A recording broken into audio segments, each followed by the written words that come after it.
The unforgiving companion. There is a voice that lives inside many of us, a voice we did not choose, and one we rarely question. It speaks in moments of uncertainty, of failure, of quiet solitude. It knows our history, our fears, our most private shames. And it is, almost without exception, unkind. This voice does not shout. It does not need to. It simply states with calm authority that we are not enough, that we have failed again, that others would have done better, that we should have known. We would never speak this way to a friend. We would never greet someone we loved with such coldness after a disappointment. And yet, when it comes to ourselves, we find it difficult to be anything but harsh. This is not a flaw in character. It is not evidence that we are broken or uniquely cruel. It is, rather, one of the most common features of inner life, so common that we rarely pause to ask where it comes from or whether it tells the truth. The origins of self-criticism. The inner critic does not emerge from nowhere. It is not born with us, fully formed. It is learned, assembled piece by piece, from the voices and glances and silences of early life. A child does not arrive in the world believing they are inadequate. They learn inadequacy. They learn it from a raised eyebrow, from a sigh of disappointment, from praise that came only when performance was perfect. They learn it from parents who, often out of love, demanded more than was reasonable, not because they were cruel, but because they themselves had been taught that worth must be earned. The child takes these external judgments and, over time, makes them internal. What was once a teacher's frustration becomes a permanent inner standard. What was once a parent's worry becomes a lifelong suspicion that one is falling short. By adulthood, the origins are forgotten. The voice no longer sounds like a mother or a teacher. It sounds like truth. It sounds like reality. And so we obey it without question. The illusion of protection. One of the reasons the inner critic is so persistent is that it believes, and convinces us to believe, that it is protecting us. If we criticize ourselves first, the logic goes, we will be prepared for the criticism of others. If we anticipate failure, we will not be caught off guard. If we hold ourselves to impossible standards, we will at least have the dignity of effort, even when we fall short. This is a kind of emotional preemption, an attempt to soften future blows by delivering them in advance. But the protection it offers is illusory. The pain does not diminish. It simply arrives sooner and lingers longer. Meanwhile, the vigilance required to maintain this inner criticism is exhausting. We are never truly at rest because somewhere inside, the audit is ongoing. We are never simply living, we are always being measured. Perfectionism and the fear of being seen, the inner critic often speaks in the language of perfectionism. It tells us that there is a version of ourselves that is acceptable, a version that doesn't make mistakes, that does not disappoint, that does not need help or reassurance. This idealized self is not a goal. It is a defense. It exists to protect us from the terror of being seen as we actually are, uncertain, imperfect, sometimes struggling. The perfectionist does not pursue excellence for its own sake. They pursue it to avoid the shame of exposure. Every task becomes a test, every interaction a performance. There is no room for the ordinary, the tentative, the unfinished. There is only success or failure, and failure is unforgivable. What the inner critic does not understand is that this standard is not only unattainable, it is inhuman. It leaves no space for growth, for learning, for the slow and unglamorous process of becoming. The double standard. One of the most curious features of the inner critic is its selectivity. It applies rules to us that it would never apply to anyone else.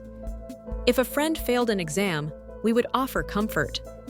If a colleague made a mistake at work, we would likely find a generous explanation: stress, exhaustion, circumstance.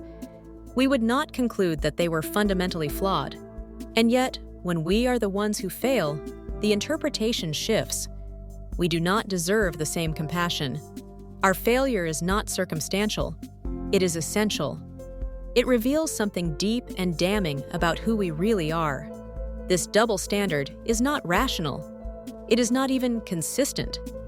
But it persists because we have been trained, subtly and repeatedly, to believe that we are exceptions to the rule of kindness. What the critic cannot see, the inner critic is not wise. It is not a reliable narrator. It is, in many ways, a frightened child wearing the mask of authority. It cannot see context. It cannot appreciate effort. It does not recognize progress, only the distance remaining to an imaginary finish line. It is blind to the courage it takes simply to continue, day after day, under the weight of its judgment. It also cannot see that others do not view us the way we view ourselves. The flaws we obsess over are often invisible to those around us. The failures we consider defining are, to others, minor and quickly forgotten. The critic operates in isolation, in a closed courtroom where it is judge, jury, and prosecutor. It never consults the outside world. It never asks whether its verdict is fair. It simply convicts, again and again, without appeal. Toward a gentler voice. There is no technique that silences the inner critic forever. It cannot be argued away, because it does not respond to reason. It cannot be suppressed, because it returns in unguarded moments, but it can perhaps be accompanied by another voice, a voice that is slower, quieter, and more forgiving. A voice that does not deny our failures, but places them in proportion. A voice that remembers what the critic forgets, that we are not the sum of our mistakes. This gentler voice is not naive. It does not pretend that everything is fine, but it offers what the critic never does, the possibility of being human without being punished for it. Learning to hear this voice takes time. It takes repetition. It takes the small daily act of choosing not to agree with the harshest interpretation of ourselves. The quiet work of self-compassion. Self-compassion is often misunderstood. It is not self-indulgence. It is not an excuse for laziness or a refusal to improve. It is, rather, the recognition that growth cannot happen in an atmosphere of constant punishment. A child does not learn to walk by being told they are a failure every time they fall. They learn because someone believes they will eventually stand. The same is true of adults, only we are often the only ones available to offer that belief. To treat ourselves with kindness is not to lower our standards. It is to acknowledge that we, like everyone else, are doing our best within the limits of what we know and what we have been given. It is to say, I see that this is hard. I see that you are trying. That is enough for now. Living with the critic. The inner critic may never disappear entirely. It is too deeply woven into our history, too familiar to be fully silenced. But perhaps we do not need to defeat it. Perhaps we only need to stop believing that it speaks the truth. We can learn to notice when it appears and to pause before agreeing. We can learn to ask, would I say this to someone I loved? And if the answer is no, we can let the judgment pass, like weather, without acting on it. In time, the critic becomes less a tyrant and more a relic, a voice from an old story that no longer describes who we are. A final thought. There is a particular kind of freedom that comes from realizing we have been unfair to ourselves. Not the freedom of perfection, but the freedom of proportion, the freedom to fail without collapse, to be seen without terror, to live without the constant hum of self-reproach. Most of us did not choose to become our own harshest judges. We inherited the role long before we knew what we were inheriting, but we are not obligated to keep it. We can slowly and imperfectly begin to speak to ourselves as we would speak to someone we care about. Not because we have earned it, but because no one should have to earn the right to kindness, least of all from themselves.